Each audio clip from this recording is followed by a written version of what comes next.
মুআজ্জাজ মুহতারাম মুকাররম সম্মানিত উপস্থিতি, আল্লাহ জাল্লা শানুহু আম্মা নওয়ালুহুর আলিশান দরবারে লাখো কোটি শুকর ও সুজুদ।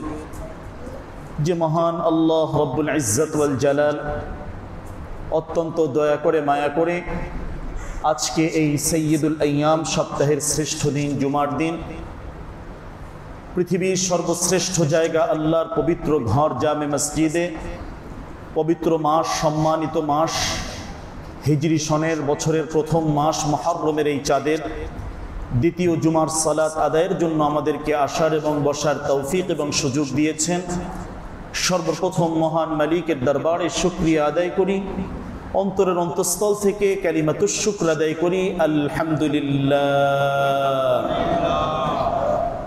সম্মানিত উপস্থিতি, আল্লাহ সুবহানাহু ওয়া তাআলার বড় অনুগ্রহ যে আল্লাহ তাআলা আমাদেরকে দীর্ঘ একটি বছর পার করে নতুন বছর মুহররমের এই চাঁদের গুরুত্বপূর্ণ সময়ে, ইবাদতের বিশেষ এক সময় আল্লাহ তাআলা আমাদেরকে উপস্থিত করেছেন।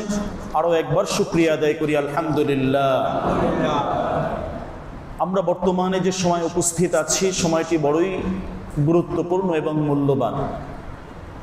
আল্লাহ সুবহানাহু ওয়া তাআলা বিশেষ করে যে সময়গুলোকে সম্মান করেছেন, সম্মাননার ঘোষণা দিয়েছেন, যে মাসগুলোকে আল্লাহ তাআলা ইজ্জত করেছেন এবং সম্মানিত হিসাবে ঘোষণা দিয়েছেন, তার অন্যতম গুরুত্বপূর্ণ একটি সময় আমরা এখন উপস্থিত আছি। যে মাসটিতে আছি, এই মাসটির নাম হলো মুহররম। এই মাসের সাথে সরাসরি আল্লাহ তাআলা তার নিজের সম্পৃক্ততা রেখেছেন। হাদিসের ভেতরে স্পষ্ট যে বিষয়টি এসেছে, আল্লাহ রাসূল সাল্লাল্লাহু আলাইহি ওয়াসাল্লাম এই মাসের ব্যাপারে বলেছেন, শাহরুল্লাহ, এই মাসটি হলো আল্লাহর মাস। আল্লাহ সুবহানাহু ওয়া তাআলা নিজের দিকে যে মাসটি, যে সময়টি সম্বোধন করেছেন, নিশ্চয়ই অতি গুরুত্বপূর্ণ সে সময়, সে মাস। এই মাসের ভেতরে বিভিন্ন ধরনের আমলের কথা হাদিসের ভেতরে আমরা পাই। এই মাসকে যে আল্লাহ সম্মান করেছেন, এটা পৃথিবীর শুরু থেকে, সূচনা লগ্ন থেকে আল্লাহ তাআলা এর সম্মান করেছে। দীর্ঘ হাদিসের বর্ণনা এসেছে। আল্লাহ রাসূল সাল্লাল্লাহু আলাইহি ওয়াসাল্লাম এই বিষয়টি স্পষ্টভাবে বলেছেন, ইয়াউমা খালাকাস সামাওয়াতি ওয়াল আরদ, আসমান জমিন আল্লাহ যেদিন সৃষ্টি করেছেন, তখন থেকেই মুহররমের এই বিশেষ মর্যাদা এবং ফাজাইলের ঘোষণা আল্লাহ তাআলা নিজেই দিয়েছেন। পরবর্তীতে এসে আশুরার এই বিষয়টির সাথে কারবালার বিষয়টি সংযুক্ত হয়েছে। তো এই সময়ে আশুরার যে বিভিন্ন আলোচনা, করণীয় বর্জনীয় অনেক কিছুই আমাদের সামনে আছে। প্রথমেই আমরা আমলের বিষয়গুলোতে আসি। আমলের বিষয়ে যদি আসি, এখানে এই সময়ে আমাদের জন্য শ্রেষ্ঠতম যে আমল আছে, এটা হলো রোজার আমল। যে রোজার বিনিময়ে সরাসরি আল্লাহ তাআলা বান্দাকে নিজ হাতে দান করবেন, সুবহানাল্লাহি ওয়া বিহামদিহি। অন্যান্য সমস্ত ইবাদত তো বিভিন্নভাবে, বিভিন্ন মাধ্যমে এর পুরস্কার এবং সওয়াবগুলো বান্দা অর্জন করবেন, কিন্তু রোজার যে একটা হাদিয়া, রোজার যে একটা সম্মাননা, আল্লাহ জাল্লা শানুহু নিজ হাতে বান্দাকে দান করবেন, সুবহানাল্লাহ। এই রোজাটা শুধু রমাদান কেন্দ্রিক আমরা যে রাখলাম সিয়াম সাধনা, বিষয়টি এমন না, সবারই আমাদের জানা আছে। বিষয়টি হলো আমলের ভিতরে আমাদের কিভাবে আসে এটার চেষ্টা করা। সাপ্তাহিক যে রোজার সময়সূচিগুলো আছে, বিশেষ করে সোমবার এবং বৃহস্পতিবার, খুবই মর্যাদার, খুবই গুরুত্বপূর্ণ। আমাদের যার যার সাধ্য অনুযায়ী চেষ্টা করা এই সময়টায় আমরা কিছু না কিছু রোজার আমল যাতে করতে পারি। মাসের 3টি দিন, চাঁদের 13, 14, 15 অত্যন্ত গুরুত্বপূর্ণ আমলের জন্য। বিশ্বনবী সাল্লাল্লাহু আলাইহি ওয়াসাল্লাম এ ব্যাপারে যে নির্দেশনাগুলো আমাদেরকে দিয়েছেন, এর মাঝে একটি গুরুত্বপূর্ণ হাদিস আছে যে 4টি কাজ বিশ্বনবী কখনোই ছাড়তেন না। 4টি বিশেষ আমল আছে, আল্লাহ রাসূল সাল্লাল্লাহু আলাইহি ওয়াসাল্লাম কখনোই এটা ছাড়তেন না। এর মাঝে প্রথমেই যে বিষয়টি এসেছে, মুহররমের এই যে রোজার ব্যাপারটা, এটা আল্লাহ রাসূল সাল্লাল্লাহু আলাইহি ওয়াসাল্লাম উল্লেখ করেছেন। দ্বিতীয় যে বিষয়টি এসেছে, জিলহজ মাসের যে প্রথম 9 দিনের যে রোজা, এই রোজাটি আল্লাহ রাসূল ছাড়তেন না। 3 নম্বর যে বিষয়টি হাদিসের ভিতরে এসেছে, মাসের 13, 14, 15 এই 3 দিনের রোজা বিশ্বনবী সাল্লাল্লাহু আলাইহি সাল্লাম ছাড়তেন না। চতুর্থ যে বিষয়টি হাদিসের ভিতরে এসেছে, ফজরের 2 রাকাত সুন্নাত সালাত, এটা আল্লাহর রাসূল কখনোই ছাড়তেন না। তো এটা যেহেতু বিশ্বনবী ছাড়তেন না, এর মাধ্যমে এর গুরুত্বটা বোঝা যায় যেটা কত বেশি গুরুত্বপূর্ণ। তো এর ভিতরে 3টাই হলো রোজা সংশ্লিষ্ট কথা। তো আমরা এখন যে সময় আছি, এই সময়টি আমাদের একেবারেই সামনে, এবং আরও একটি আমলে হাদিস থেকে যেটা পাই সেটাও আমাদের সামনে আছে। দুটো আমলকে সামনে রেখেই বলছি, আল্লাহ রাসূলের হাদিসটি উল্লেখ করলাম। বিশ্বনবী সাল্লাল্লাহু আলাইহি সাল্লাম মুহররমের রোজা ছাড়তেন না এ ব্যাপারে ঘোষণা দিয়েছেন, এবং চাঁদের 13, 14, 15 এটাও আমাদের সামনে আছে।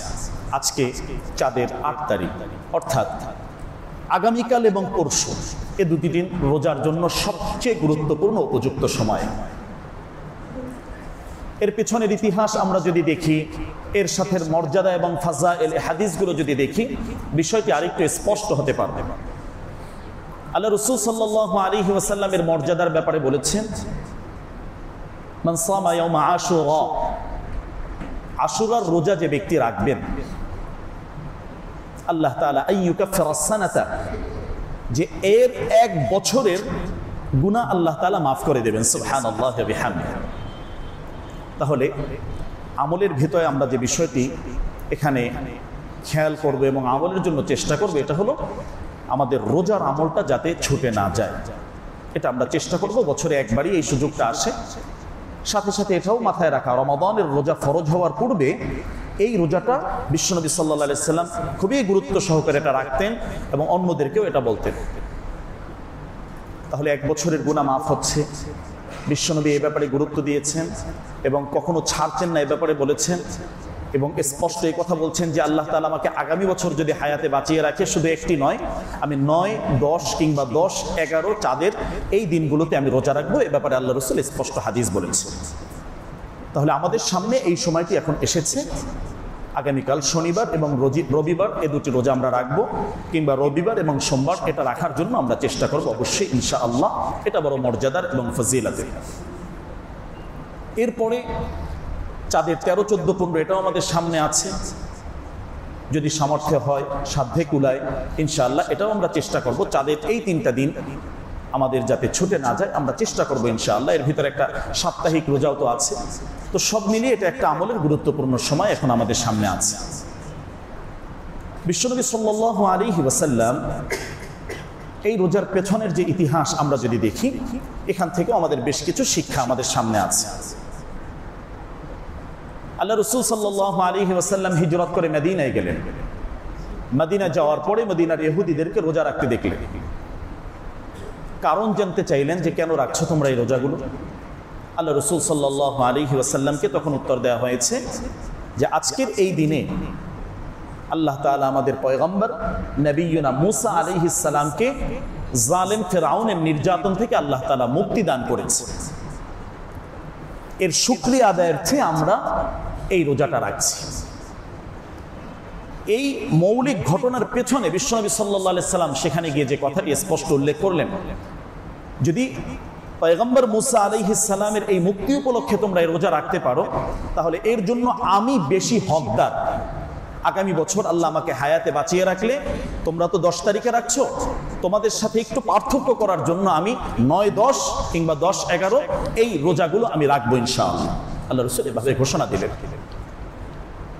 এই জায়গা থেকে যে বিষয়গুলো আমাদের সামনে আসে, আল্লাহ সুবহানাহু ওয়া তাআলা এই মাসটাকে বিভিন্নভাবে মূল্যায়ন করেছেন। অনেক সম্মাননা এর সাথে আল্লাহ তাআলা ঘোষণা দিয়েছেন, অনেকভাবে এর গুরুত্বটা আল্লাহ তাআলা সামনে এনেছেন।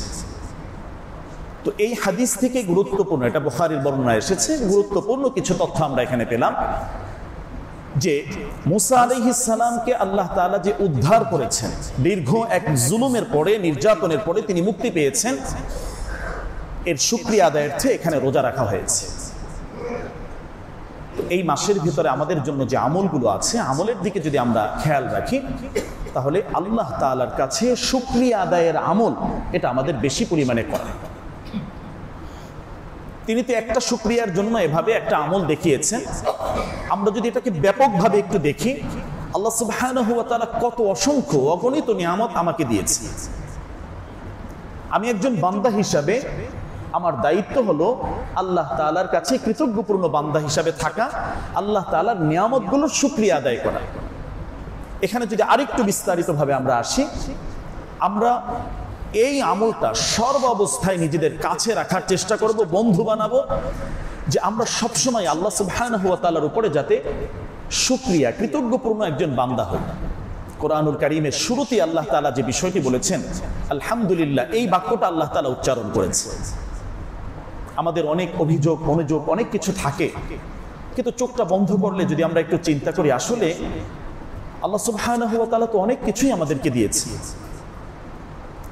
কি জিনিস আমাদেরকে দেননি? আল্লাহ তাআলা সুস্থতা দিয়েছেন, চলার মতো শক্তি দিয়েছেন, দুমুঠো খাওয়ার মতো সেই যোগ্যতা আল্লাহ তাআলা দিয়েছেন, বিবি বাচ্চা দিয়েছেন, ব্যবসা বাণিজ্য দিয়েছেন, তো অনেক কিছুই তো আলহামদুলিল্লাহ দিয়েছে। কোরআনুল কারীম আল্লাহ তাআলা আরো স্পষ্ট বলেছেন, ওয়া ফি আনফুসিকুম আফালা তুবসিরুন, বান্দা তুমি এত অকৃতজ্ঞ হয়েছো, ইন্নাল ইনসান লিরাব্বিহি লাকানুদ, বান্দার বৈশিষ্ট্য হলো আল্লাহর উপরে অকৃতজ্ঞ হয়ে যায়। এটা পাইনি ওটা পাইনি, অস্থিরতা খুব বেশি পরিমাণে কাজ করে। আল্লাহ তাআলা স্পষ্ট এটা বললেন লাকানুদ, এরা তো কৃতজ্ঞপূর্ণ বান্দা নয়। অন্য জায়গায় আল্লাহ তাআলা বলেছেন কালিলুম মিন ইবাদিয়াশ শাকুর, আমার বান্দাদের ভিতরে খুব অল্প সংখ্যক বান্দাই আমার কৃতজ্ঞতা আদায় করতে পারে। কথাগুলো খুবই গুরুত্বপূর্ণ প্রিয় ভাই। অকৃতজ্ঞ বান্দা হয়ে আল্লাহর সামনে যেন আমরা উপস্থিত না হই, এটা হলো মূল কথা। একজন মুমিন তার সামনে যে বিষয়টি থাকবে, সবরের জীবন থাকবে, শুকরের জীবন থাকবে। কোন নিয়ামত লাভ করেছেন আলহামদুলিল্লাহ, আল্লাহ শুকরিয়া যে এটার যোগ্য আমি ছিলাম না, আল্লাহ ইহসান করে অনুগ্রহ করে আমার মতো নাফরমান গুনাহগারকে আল্লাহ তাআলা এই নিয়ামত দিয়েছে। এটা আমার কোনো ক্রেডিট না যে আমি পাবো, আমি অনেক বড়, এমন কিছু না। আল্লাহ নিজ অনুগ্রহে আমাকে এখানে রেখেছেন, আল্লাহ নিজ অনুগ্রহে এত বড় নিয়ামত আমাকে দিয়েছেন, এর উপযুক্ত আমি ছিলাম না। 2 রাকাত সালাত আদায় করে সিজদায় পড়ে যেতে হবে, মালিকের শুকরিয়া আদায় করতে হবে, গুণকীর্তন করতে হবে যে আল্লাহ মহান, আল্লাহ মহিয়ান, আল্লাহু আকবার। যদি কোনো পেরেশানির হালাত আসে, ওই অবস্থায় সবর করা, ধৈর্য ধারণ করা। হয়তো আমার কোনো ভুলের কারণে আল্লাহ তাআলা আমার থেকে এই পরীক্ষা নিচ্ছেন, আল্লাহ তাআলা চাচ্ছেন আমাকে কোনো এক জায়গায় পৌঁছাতে, কিন্তু আমার আমলের মাধ্যমে আমি ওই জায়গায় পৌঁছতে পারবো না। এই বিপদ দিয়ে আল্লাহ তাআলা আমাকে ওখানে পৌঁছান। কারণ এটাও হাদিসে এসেছে, কোনো একজন বান্দা যখন বিপদে পড়ে আর এই অবস্থায় ধৈর্য ধারণ করে, এর মাধ্যমে আল্লাহ তাআলা তার গুনাহগুলো মাফ করে দেন। সুবহানাল্লাহি ওয়া বিহামদিহি। অসাধারণ কথা, হাদিসের ভিতরে এত স্পষ্ট এটা এসেছে, এমনকি একটা কাঁটাও যদি তার পায়ের ভিতরে বিধে আর সে ধৈর্য ধারণ করে, এই অবস্থায় আল্লাহ তাআলা তার গুনাহ মাফ করেন। গুনাহ মাফ যদি হয়, নিষ্পাপ অবস্থায় আল্লাহর সামনে দাঁড়াতে পারে, এটা তার জন্য বড় সৌভাগ্যের। আমাদের যে দায়িত্ব, আল্লাহর উপরে সর্ব অবস্থায় কৃতজ্ঞপূর্ণ বান্দা হওয়া, আল্লাহ সুবহানাহু ওয়া তাআলার কাছে আন্তরিকভাবে শুকরিয়া আদায় করা। আমাদের কোরআনুল কারীমের শুরুতে আলহামদুলিল্লাহি রাব্বিল আলামিন সূরা ফাতিহায় আল্লাহ বলেছেন, সর্ব অবস্থায় বান্দা যাতে আলহামদুলিল্লাহর আমল করে, এজন্য নির্দেশ দেওয়া হয়েছে। বান্দা ঘুম থেকে উঠেছে, দিনের সূচনা লগ্ন, শুরুর অবস্থায় আলহামদুলিল্লাহিল্লাযী আহইয়ানা বা'দামা আমাতানা ওয়া ইলাইহিন নুশুর, আল্লাহ তাআলা নতুন একটি জীবন আমাকে দিয়েছেন, আল্লাহর শুকরিয়া। এবং সাথে সাথে এটা মনে করা যে এটাই আমার শেষ নয়, চূড়ান্তভাবে ইলাইহিন নুশুর, মহান আল্লাহ সুবহানাহু ওয়া তাআলার কাছে আমাদেরকে ফিরে যেতে হবে, ওখানে গিয়ে দাঁড়াতে হবে, ওখানে হিসাব দিতে হবে, জীবনটা কেমন ভাবে গঠন করব, এখান থেকে এটা শিক্ষা গ্রহণ করতে হবে। তাহলে বছরের শুরুতেই আমাদের এই প্ল্যানগুলো, পরিকল্পনাগুলো সামনে রাখা, যে আমার পুরো বছরটা কিভাবে ঈমানি আমলি, কিভাবে আল্লাহ তাআলার সন্তুষ্ট প্রাপ্ত বান্দা হয়ে আল্লাহর সামনে দাঁড়াতে পারি, এরকম কিছু প্ল্যান প্রোগ্রাম আমাদেরকে সাজাতে হবে। আল্লাহ সুবহানাহু ওয়া তাআলা ওই বিষয়গুলোই আমাদেরকে বলেছে। তাহলে আমার দেহের ভিতরে আমি যদি দেখি, প্রতিটা মুহূর্তে সিজদায় লুটিয়ে পড়তে থাকতে হবে যে এত বেশি নিয়ামত আল্লাহ আমাকে দিয়েছে। প্রিয় ভাই, একটা অঙ্গ যদি অচল হয়ে যায়, তখন বুঝবো যে এর মূল্য কত। কোনো একটা অঙ্গ বা সামান্য পরিমাণ যদি একটু কাজ ডিস্টার্ব করে দেয়, পুরা দেহের ভিতরে যে পরিবর্তন শুরু হয়ে যায়, যে অস্বস্তি বোধ করি, তখন বোঝা যাবে আল্লাহ তাআলা কত বড় নিয়ামত আমার ভিতরে রেখেছে। কোরআনে মাজিদ আল্লাহ বলেন, ওয়া ইন তাউদ্দু নি'মাতাল্লাহ লা তুহসুহা, আল্লাহ নিয়ামত গুনতে শুরু করো, গুনতে গুনতে গুনতে তোমার হায়াত শেষ হয়ে যাবে। মহান রব তোমার উপরে যে ইহসান করেছেন, যে অনুগ্রহ করেছেন, এটা গুনে বান্দা তুমি কখনো শেষ করতে পারবে না।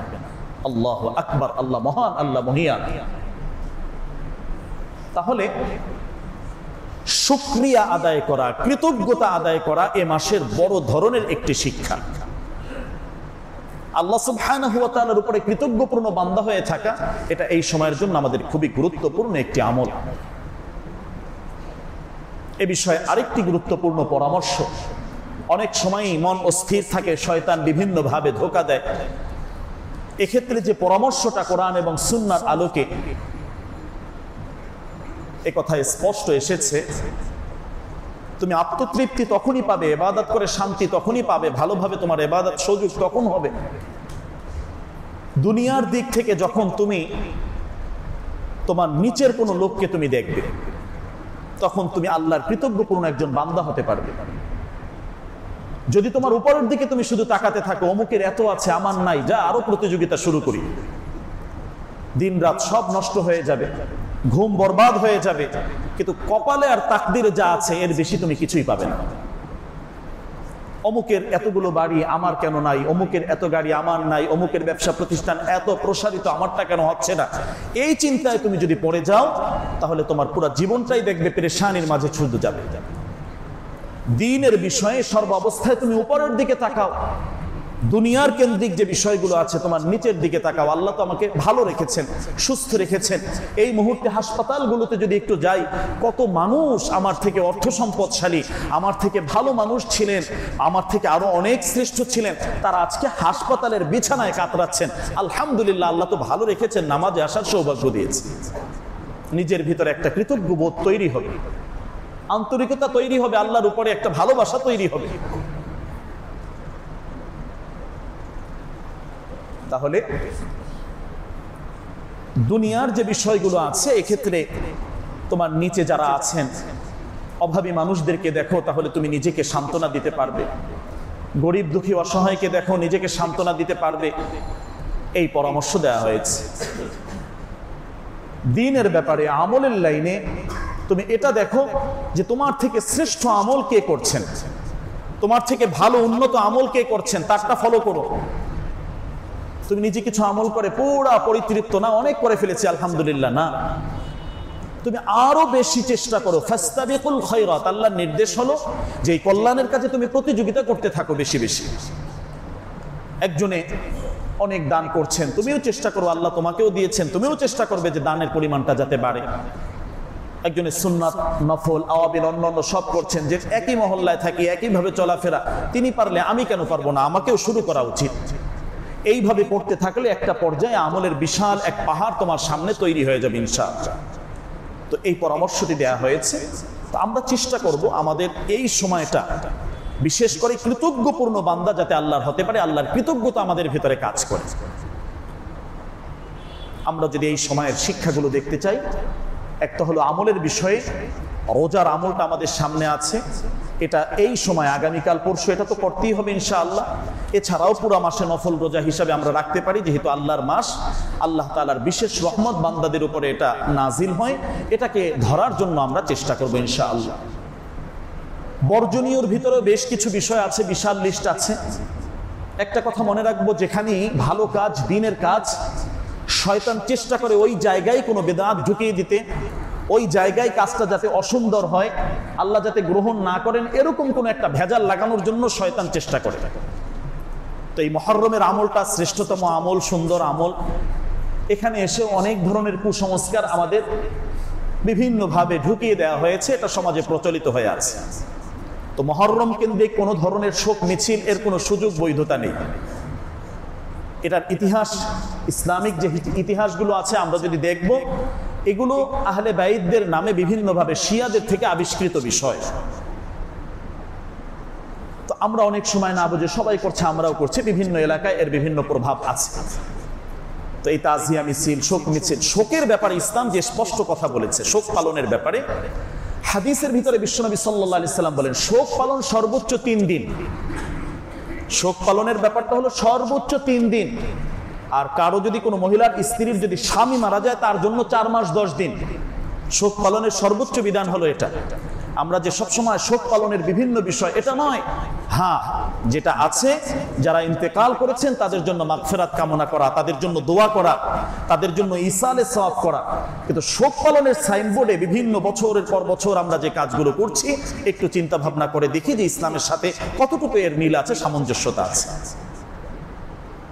সম্মানিত উপস্থিতি, কুসংস্কার এবং বর্জনীয় যে বিষয়গুলো এর সাথে সম্পৃক্ততা আছে, আমরা যদি দেখি অনেক ধরনের বিষয় এর সাথে ঢুকিয়ে দেওয়া হয়েছে। এই 10 তারিখ মুহররমের 10 তারিখ কেন্দ্রিক এমন কিছু বিষয়, বিভিন্ন বাচ্চাদের হাই হোসেন নিয়ে মাতাম করা, তাজিয়া করা, আগুনের ভেতরে ঝাঁপ দেওয়া, বুক চেরা, মিরপুর, মোহাম্মদপুর, অন্যান্য জায়গায় বিভিন্ন ভাইয়েরা যারা আছে অনেক সময় এরকম কিছু হয়।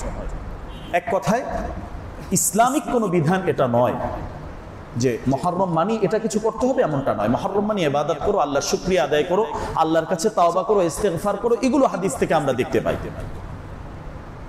আশুরা এটা আশের থেকে এসেছে, 10ম দিনটা অত্যন্ত গুরুত্বপূর্ণ।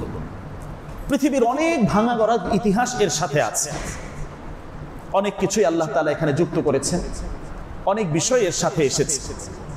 তো ওইভাবে আমরা চেষ্টা করব এখানে যে আমলগুলো আমাদের সামনে আছে সে আমলগুলোর ভিতরে আমরা একটু বেশি গুরুত্ব দেওয়ার জন্য। অন্য যে সমস্ত কুসংস্কারমূলক বিষয়গুলো আছে সম্পূর্ণ সবগুলো পরিত্যাজ্য, এগুলোর সাথে কোনো ধরনের কোনো আদৌ সম্পৃক্ততা ইসলামের নেই এবং আমাদের মুসলমানদের এর সাথে এ ধরনের কোনো সম্পৃক্ততা নেই। ভাঙা গড়ার ইতিহাস থেকে আমরা যদি দেখি এখানে বেশ কিছু পয়েন্ট বিভিন্ন নবীদের জীবনী থেকে আমরা দেখতে পাই। কিছু বর্ণনা বুখারীর ভিতরে এসেছে, আবার কিছু ইসরাইলের রিওয়ায়াত অনেক কিছু ঢুকিয়ে এখানেও দেওয়া হয়েছে। অনেক বিশাল লিস্ট দেওয়া হয়, এটা হবে, ওটা হবে, এটা হবে, কিয়ামত হবে, আদৌ ভিত্তিহীন অনেক কথা এখানে ঢুকিয়ে দেওয়া হয়েছে। জাল হাদিসের মাধ্যমে এগুলো ঢুকিয়ে দেওয়া হয়েছে। অরিজিনাল প্রকৃতপক্ষে ইসলামের ইতিহাসে এরকম কোনো কথা এখানে নেই। শুক্রবার কিয়ামত হবে এটা ঠিক আছে, আশুরার দিনই হবে, এরকম অনেক কথাই বিভিন্ন ভাবের মাঝে প্রচলন করে দেওয়া হয়েছে। তো সংক্ষিপ্তভাবে এখানে আমরা যে বিষয়গুলো দেখতে পাচ্ছি এটা হলো যে এই সময়টা হলো বিশেষভাবে আল্লাহ সুবহানাহু ওয়া তাআলার কৃতজ্ঞতা আদায় করা, শুকরিয়া আদায় করা, এটা আমাদের দায়িত্ব। এ সময় আরো যে বিষয়গুলো আমরা দেখি, আবুনা আদম আলাইহিস সালামের তাওবা কবুলের বিষয়ে একটা আলোচনা এখানে এসেছে। আল্লাহ সুবহানাহু ওয়া তাআলা আদম আলাইহিস সালামের তাওবা কবুল করেছিলেন বিশেষভাবে এই সময়ের ভিতরে। তো এখান থেকে যে শিক্ষাটা আমরা নিতে পারি, একজন মুসলমান ঈমানদারদের সর্বোচ্চ গুরুত্বপূর্ণ সম্পদ এবং দায়িত্ব হলো যে আল্লাহর কাছে সর্বাবস্থায় কৃতজ্ঞপূর্ণ বান্দা হওয়া এবং আল্লাহর কাছে অনুতপ্ত একজন বান্দা হওয়া, তাওবা করা, ইস্তেগফারের হালাতে থাকে। হাদিস থেকে এ বিষয়ে সংক্ষিপ্তভাবে যদি আমরা দেখি, বিশ্বনবী প্রতিদিনই আমল করতেন। আমরা এখানে যারা আছি, পৃথিবীতে যারা আছি, ভবিষ্যতে যারা আসবেন, সবাই আমরা কম বেশি গুনাহগার। আমাদের দায়িত্ব হলো প্রতিদিনের কর্মসূচির ভেতরে এটা রাখা, আল্লাহ সুবহানাহু ওয়া তাআলার কাছে তাওবা এবং ইস্তেগফার করা। যেভাবে আদম আলাইহিস সালাম ইস্তেগফার করেছিলেন, দোয়া করেছিলেন, রব্বানা যালামনা আনফুসানা ওয়া ইল্লাম তাগফির লানা ওয়া তারহামনা লানাকুনান্না মিনাল খাসিরিন। আমাদেরকেও আল্লাহর কাছে খুব বেশি পরিমাণে ইস্তেগফার করতে হবে, তাওবা করতে হবে। এই সময় আল্লাহর কাছে আমাদেরকে ডাকতে হবে, আল্লাহ তাআলাকে সন্তুষ্ট করতে হবে। এটা আমাদের ঈমানি দায়িত্ব এবং কর্তব্য। বিশেষ করে এই সময়ের যে আমলগুলো আমাদের সামনে আছে বা যে শিক্ষাগুলো আমাদের সামনে আছে, এখান থেকে আমরা যদি দেখি, বিশেষ করে হাদিসের কিছু কিছু বর্ণনার ভিতরে এমন বিষয় পাওয়া যায় যে ওয়ানাজা নূহ আলাইহিস সালামকে আল্লাহ তাআলা উদ্ধার করেছিলেন। দীর্ঘ দাওয়াত তিনি দিয়েছেন, অনেক কষ্ট তিনি করেছেন, উম্মত কথা শুনেনি, তাদেরকে ধ্বংস করেছেন। সে ধ্বংসের ইতিহাস এবং আল্লাহর প্রিয় পয়গম্বর নূহ আলাইহিস সালামকে যে আল্লাহ মুক্তি দিয়েছিলেন সেটা আমরা এখান থেকে পাই। তো পৃথিবীর অনেক জালেমের ধ্বংসের ইতিহাস এখানে আছে। জুলুম করে পৃথিবীতে কেউ কোনোদিন টিকে থাকতে পারেনি, পারবেও না। এটাই কোরআন এবং সুন্নাহর কথা। যুগে যুগে এটা আমরা দেখতে পাই। ইতিহাস আল্লাহ তাআলা আমাদেরকে স্মরণ করিয়ে দেন, কোরআনুল কারীম এটা আমাদেরকে বারবার মনে করিয়ে দিচ্ছে। তাহলে এখানে নূহ আলাইহিস সালামের জাতির দিকে যদি আমরা তাকাই, তারা ধ্বংস হয়েছে এবং আল্লাহর প্রিয় পয়গম্বর নূহ আলাইহিস সালাম তিনি মুক্তি পেয়েছে। সত্য সঠিক পথে যারা থাকবেন আল্লাহ তাআলা তাদের মুক্তি দান করবেন, এরকম বিষয় এখান থেকে আমরা গ্রহণ করতে পারি। ঠিক একইভাবে নমরুদের পতনও, এটাও যদি আমরা দেখি এই একই কেন্দ্রিক আমরা এখানে দেখতে পাই। ইউসুফ আলাইহিস সালামকে আল্লাহ তাআলা বিশেষভাবে যে সম্মান দিয়েছিলেন, কত ষড়যন্ত্রই না করা হয়েছে। সূরা ইউসুফ যদি আমরা পড়ি, ভাইদের বিশাল ষড়যন্ত্রের পাহাড়, সমস্ত ষড়যন্ত্রকে নস্যাৎ করে দিয়ে চূড়ান্ত সম্মান এবং সম্মাননা মহান আল্লাহ সুবহানাহু ওয়া তাআলা তাকে দান করেছিলেন। এটার সাথেও এই ঘটনার কিছুটা সম্পৃক্ততা আছে। তো এখান থেকেও আমরা যে শিক্ষাগুলো দেখতে পাই, আল্লাহ তাআলার কাছে ইজ্জত সম্মানের যে দোয়া করা, সে চেষ্টা করা, এটাও আমরা এখান থেকে গ্রহণ করতে পারি। আল্লাহ সুবহানাহু ওয়া তাআলা সেই সম্মান এবং সম্মাননা আল্লাহ তাআলা আমাদেরকে দান করতে পারেন। আমরা যদি এই আশুরা কেন্দ্রিক আরো যে শিক্ষাগুলো আছে, এই পয়েন্টগুলো সংক্ষিপ্তভাবে আমরা দেখতে চাই। অনেকগুলো বিষয়ের মাঝে উল্লেখযোগ্যভাবে আল্লাহ সুবহানাহু ওয়া তাআলা এখানে ফিরআউনের যে পতন এবং সত্যের যে একটা বিজয়, এটা আমরা এখান থেকে স্পষ্টভাবে হাদিস থেকে দেখতে পাই। সত্য যে বিষয়টি আছে, এটা আল্লাহ তাআলা চূড়ান্তভাবে বিজয় দান করবেন এবং সত্যের পথিক যারা হবেন, সত্যান অনুসন্ধানী যারা হবেন, তাদেরকেও আল্লাহ তাআলা বিজয় দান করবেন। বিভিন্নভাবে অনেক সময় অনেকে পেরেশানির ভিতরে থাকে, সাময়িক কিছু পেরেশানি আসতে পারে, কিন্তু তিনি যদি সত্যের পথে সঠিকভাবে তিনি থাকেন, আল্লাহ তাআলা যে বিজয় দান করবেন, আল্লাহ তাআলা তাকে যে উদ্ধার করবেন, মুক্তি দান করবেন, এই ঘটনা থেকে আমরা শিক্ষা গ্রহণ করতে পারব। আজ হোক কাল হোক, অনেক সময় বিভিন্নভাবে অনেককে অনেকভাবে হয়রানি পেরেশানি অনেকেই আমরা করতে পারি ব্যক্তিগত শত্রুতার কারণে, ক্রোধের কারণে। এগুলো সব শেষ হয়ে যাবে। যা আল হক ওয়া যাহাকাল বাতিল, একটা সময় হক সত্য চলে আসে, বাতিল যেটা আসে এটা চলে যায়। এটাই কোরআনুল কারীমের বক্তব্য। জীবনের প্রতিটা পয়েন্টে এখান থেকে আমরা শিক্ষা গ্রহণ করতে পারি। কোরআনুল কারীম আল্লাহ আমাদেরকে দিয়েছেন ইবরাতুল লিউলিল আলবাব, জ্ঞানী সম্প্রদায়ের জন্য এখানে আল্লাহ তাআলা শিক্ষা রেখেছেন। কোরআন গবেষণা করে কোরআন থেকে এই শিক্ষাগুলো বের করা, যে আল্লাহ তাআলা পূর্ববর্তীতে কি করেছেন, আল্লাহর ওয়াদাগুলো কেমন ছিল, আল্লাহ তাআলা সেটাই বাস্তবায়ন করবেন। ওটাই আল্লাহ তাআলার ওয়াদা, আমাদের ইয়াকিন ওই বিষয়ের উপরে রাখতে হবে। আমরা যদি দেখি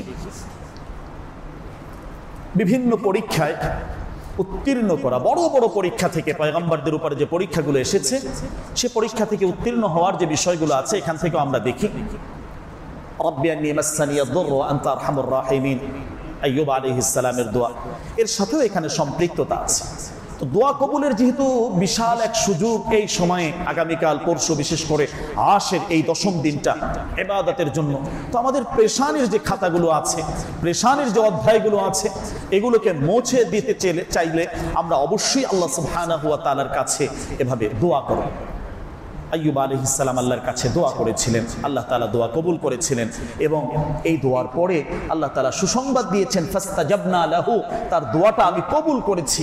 তো মুমিন বান্দাদের জন্য এই ঘটনা শোনার উদ্দেশ্যটা আসলে কি, মুমিন বান্দারাও যখন এই আমলগুলো করবেন, আল্লাহ তাদেরকেও উদ্ধার করবেন, সেই বিশ্বাস আমাদের রাখতে হবে। আল্লাহ সুবহানাহু ওয়া তাআলা তখন যেমন ছিলেন এখনো আছেন, কিয়ামত পর্যন্ত ওইভাবেই আল্লাহ তাআলা থাকবেন। আল্লাহর ওয়াদা ওইভাবেই বান্দার জন্য থাকবে। হয়তো আমরা নিতে পারি না, এটা আমাদের ব্যক্তিগত দুর্বলতা, আমাদের আমলের ত্রুটি, আল্লাহ তাআলাকে ওইভাবে ভালোবেসে আল্লাহর কাছে পৌঁছতে পারি নাই। কিন্তু আল্লাহর ওয়াদা যেটা, ইন্নাল্লাহা লা ইউখলিফুল মিআদ, আল্লাহর ওয়াদা কোনোভাবেই পরিবর্তন হয় না। যা বলেছেন, যেভাবে বলেছেন, যতটুকু বলেছেন, ওটা ওভাবেই হবে, হতেই হবে। এটাই আল্লাহ তাআলার ওয়াদা। তাহলে দোয়া কবুলের বিশাল এক সম্ভাবনা যেহেতু আল্লাহ সুবহানাহু ওয়া তাআলা এখানে রেখেছেন, সাথে সাথে বিপদ কেন্দ্রিক যে বিপদগুলোতে আমরা আছি, এখান থেকে উদ্ধারের জন্য ইউনূস আলাইহিস সালামের সেই দোয়া কত চমৎকার, কত শিক্ষণীয়। লা ইলাহা ইল্লা আনতা সুবহানাকা ইন্নী কুনতু মিনাজ জালিমিন, এত পাওয়ারফুল, পৃথিবীর ভেতরে অন্য খুব কম জিনিসই আছে এমন পাওয়ারফুল। কিন্তু বিশ্বাস নিয়ে, ইয়াকিন নিয়ে আল্লাহর কাছে ওইভাবে চাইতে হবে। ইউনূস আলাইহিস সালাম কত অন্ধকারের ভিতরে, কোনো ধরনের কোনো সাপোর্ট সেখানে ছিল না। একটা হলো এই পানির বিশাল এক অন্ধকার, এর ভেতরে মাছের পেটের অন্ধকার, কোনো ধরনের কোনো আলোর ব্যবস্থা নেই, যোগাযোগ ব্যবস্থা নেই। সেখান থেকে কোনো ধরনের ভায়া মাধ্যম ছাড়া যে বাক্যের মাধ্যমে সরাসরি আল্লাহর আরশ পর্যন্ত খবর পৌঁছাতে পেরেছেন, ওই বাক্যটাই তো আল্লাহ তাআলা আমাদেরকে দিয়েছেন। সুবহানাল্লাহ, সুবহানাল্লাহ। তিনি ওখান থেকে আল্লাহর কাছে শুধু বলেছিলেন, লা ইলাহা ইল্লা আনতা সুবহানাক ইন্নী কুনতু মিনাজ জালিমিন। এটাও ইস্তিগফারের বড় একটা আমল। নিজেকে গুনাহগার হিসাবে আল্লাহর সামনে উপস্থিত করা, যে আল্লাহ অনেক গুনাহ হয়েছে, আমি তো বড় জুলুম করে ফেলেছি, আপনি ছাড়া কোনো মালিক আমাদের নেই, কোনো সত্তা আমাদের নেই, আপনি তো মাফ করতে পারেন। কথাটা এত বেশি পাওয়ারফুল হয়েছে, আল্লাহর কাছে এত বেশি পছন্দনীয় হয়েছে, আল্লাহ তাআলা সাথে সাথে মাছকে বললেন, যাও পাড়ে গিয়ে তাকে ওই জায়গায় ফেলে দিয়ে আসো, সুন্দরভাবে সুস্থতার সাথে, ওখানে কোনো ধরনের কোনো যেন এর ক্ষতি না হয়, অক্ষত অবস্থায় সেখানে ফেলে আসো।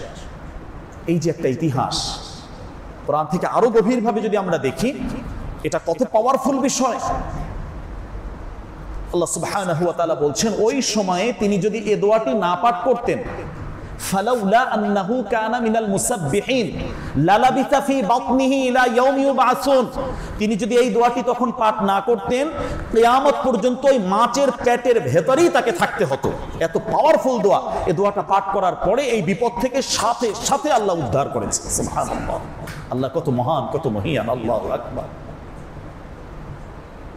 আল্লাহ তাআলা সুসংবাদ দিলেন, ওয়াকাযালিকা নুনজিল মুমিনিন, বান্দা তুমি বিপদে আছো, পেরেশানিতে আছো, মুসিবতে আছো, কার পিছনে কতটুকু দৌড়াবে, কার পিছনে কতটুকু ছুটবে, বিভিন্ন সময় বিভিন্ন মানুষ বিশ্বাসঘাতকতা করবে, কথা দিয়ে কথা রাখবে না, অনেক ঝামেলা করবে, তুমি আমাকে বলতে থাকো, আমি আল্লাহ নিজ দায়িত্বে এগুলো পূরণ করবো। সুবহানাল্লাহ।